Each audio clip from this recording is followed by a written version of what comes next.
Eu sei que este é um tema um tanto espinhoso, mas penso ser de extrema importância para a nossa vida de cristãos. Afinal, quem aí não deseja ir para o céu? Mas veja só, isso é algo que devemos tratar com muita maturidade e sempre nos baseando nos 10 mandamentos. A verdade é que não existe pecado grande ou pequeno. O que diferencia um do outro é a sua gravidade, e é sobre isso que vamos falar. Você sabia qual é a diferença que existe entre um pecado venial de um pecado mortal? Fica comigo neste vídeo, pois eu gostaria de te mostrar exemplos que te farão compreender claramente a diferença que existe entre estes dois tipos de pecados. Mas antes, deixa eu me apresentar. Olá, irmãos, salve Maria! Sou Maria Almeida e este é o canal Católico Perpétuo. Sejam todos muito bem-vindos. O Catecismo da Igreja Católica define o pecado como uma falta contra a razão, contra a verdade, contra a consciência reta. É uma falta ao amor verdadeiro para com Deus e para com o próximo, por causa de um apego perverso a certos bens. O pecado venial é aquele ato que não separa o homem totalmente de Deus, mas fere essa comunhão. É um pecado de grau leve, vamos dizer assim, mas, se deliberadamente praticados, são um estorvo ao progresso espiritual. A alma acostumada aos pecados veniais perde o fervor e pode facilmente chegar aos pecados mortais. O pecado venial priva a alma de receber uma graça preciosa.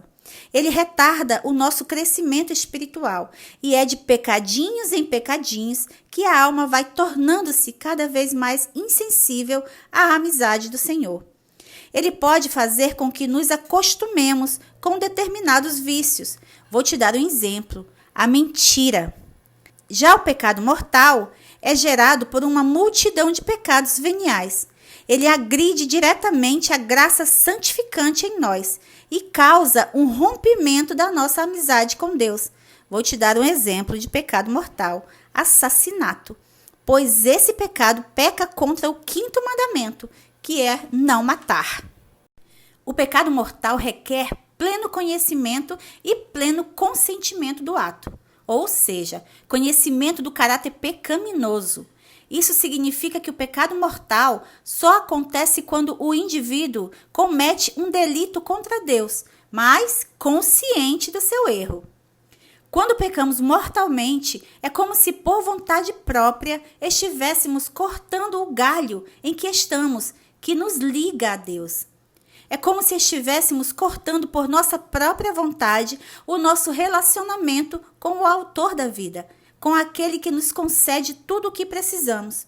E se morrermos nesta condição de pecado mortal, perderemos um grande bem, que é a presença de Deus, a vida eterna no paraíso com Ele.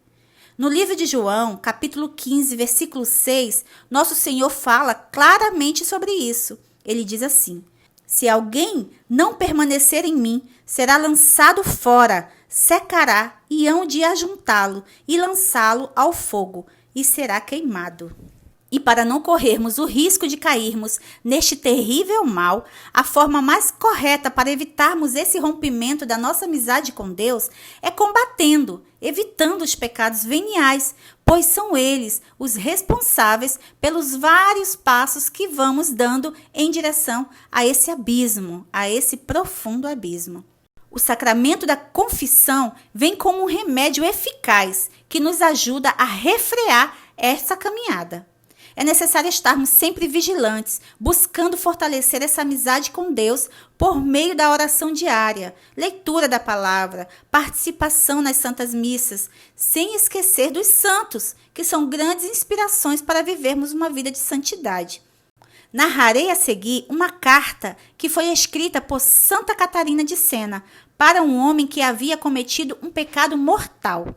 Nesta carta, a santa descreve os graves riscos que pesam na vida daqueles que cometem pecados graves, pecados mortais, mas também aconselha, dando nomes a tudo que são causas que nos levam a pecar. Em nome de Jesus Cristo crucificado e da amável Maria, caríssimo irmão, eu, Catarina, serva e escrava dos servos de Jesus Cristo, vos escrevo no seu precioso sangue, desejosa de vos ver repudiando o pecado mortal.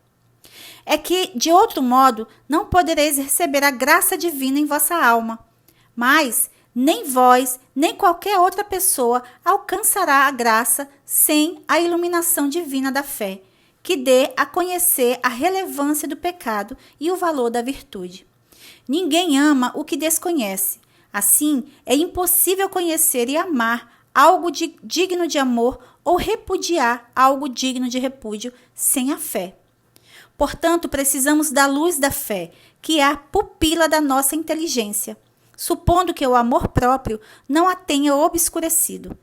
Havendo egoísmo na alma, cumpre eliminá-lo, para que nosso olhar interior não seja impedido.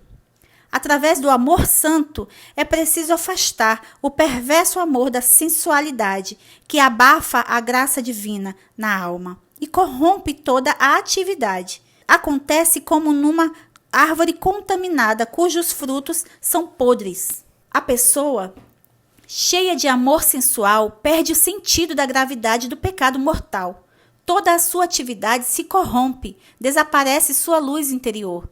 Nas trevas, a alma deixa de ver a verdade, mas ainda a sensibilidade espiritual e a tendência da alma são prejudicadas, de modo que as coisas boas lhe parecem más e as más parecem boas. Quem foge do amor a Deus e ao próximo, põe a felicidade nos prazeres e orgias deste mundo. E quando ama alguém, não o faz por causa de Deus, mas para a própria utilidade.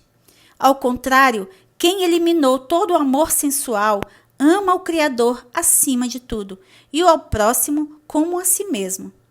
Mas para chegar a tal amor, é preciso que a inteligência, iluminada por Deus, reconheça antes o próprio nada, sua dependência de Deus, quanto ao ser e a todo o mais que possui.